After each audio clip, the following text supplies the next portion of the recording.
যে আমার তো হারাবার কিছু নেই, বাবা মা ভাই সব হারিয়েছি, ওই একটা ছোট বোন আর আমি সব হারিয়ে নিজের ছোট ছোট ছেলে মেয়ে তাদেরকে মাতৃস্নেহ বঞ্চিত করে ফিরে এসেছিলাম বাংলাদেশে 81 সালে। কেন?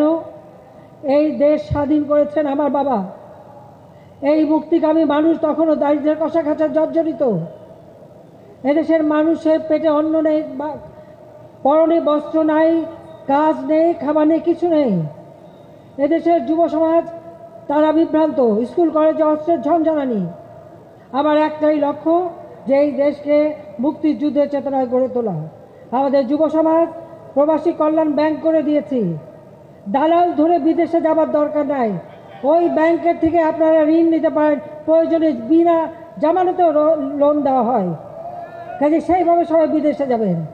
আর যারা রেমিটেন্স পাঠায়, ওই হুন্ডি করে পাঠানো না, আমরা ব্যাংক তৈরি করে দিয়েছি। আর এখন ডিজিটাল পদ্ধতিতেও অর্থ প্রেরণ করা যায়, অর্থ প্রেরণ সহজ করে দিয়েছি।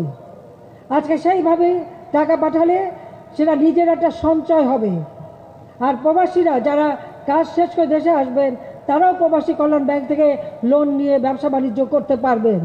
কাজে সেইভাবে আমরা ব্যবস্থা করেছি। যারা একেবারে যুবক বেকার, কর্মসংস্থান ব্যাংক বিনা জামানতে তারা 2 লাখ টাকা পর্যন্ত লোন নিতে পারবেন। আমরা প্রত্যেকটা মানুষের জন্য কাজ করি। আজকে আমাদের চা শ্রমিক, এই চা শ্রমিকদের উন্নয়নের জন্য আমরা কাজ করেছি।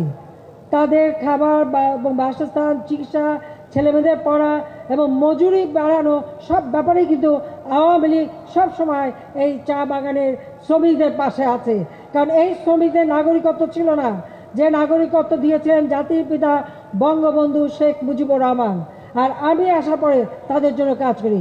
এদেশের বেদে, হিজড়া, কুষ্ঠরোগী থেকে শুরু করে এমনকি সব ধরনের মানুষের কল্যাণে আমরা কাজ করে যাচ্ছি, ঘর বাড়ি করে দিচ্ছি, তাদের উন্নয়নে কাজ করে যাচ্ছি। মানুষ আজকে গ্রামগঞ্জে প্রত্যেকটা গ্রামকে আমরা শহরে রূপান্তর করার সেইভাবে আমরা উন্নতি করে যাচ্ছি। প্রতি ঘরে ঘরে বিদ্যুৎ দেবো কথা দিয়েছিলাম, আজকে প্রতি ঘরে ঘরে আমরা বিদ্যুৎ দিয়েছি। আজকে খাদ্যের কোনো অভাব নেই, চিকিৎসার ব্যবস্থা দিচ্ছি। তারপরে কোথায় বাধাটা? কোথায়? কাদের বাধা? যারা লুটেরা, খুনি, হত্যাকারী, দুর্নীতিবাজ, এতিমের অর্থ আত্মসাৎকারী, তারাই এদেশের মানুষকে আগুন দিয়ে পড়ায়, নির্বাচন বানচাল করতে চায়। আগামী নির্বাচন নৌকা মার্কা, এই নৌকা নূহ নবীর নৌকা। এই নৌকায় কিন্তু মানব জাতিকে রক্ষা করেছিলেন আল্লাহ রাব্বুল আলামিন। এই নৌকায় ভোট দিয়ে এদেশের মানুষ স্বাধীনতা পেয়েছে। আবার এই নৌকা যখন সরকারে এসেছে, নৌকা মার্কায় ভোট পেয়ে যখন আমরা সরকারে এসেছি, বাংলাদেশের মানুষের আর্থসামাজিক উন্নতি হয়েছে।